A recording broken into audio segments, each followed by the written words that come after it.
Sebelum Anda menonton tayangan ini, pastikan Anda telah menekan tombol subscribe, like, comment, and share.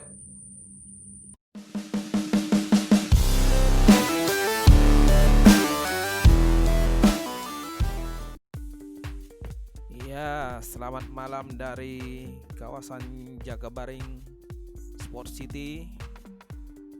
Kali ini wong kita terkini berada di kawasan sekitar Stadion Gelora Sriwijaya Jakabaring. Beginilah kondisinya, suasananya saat malam hari.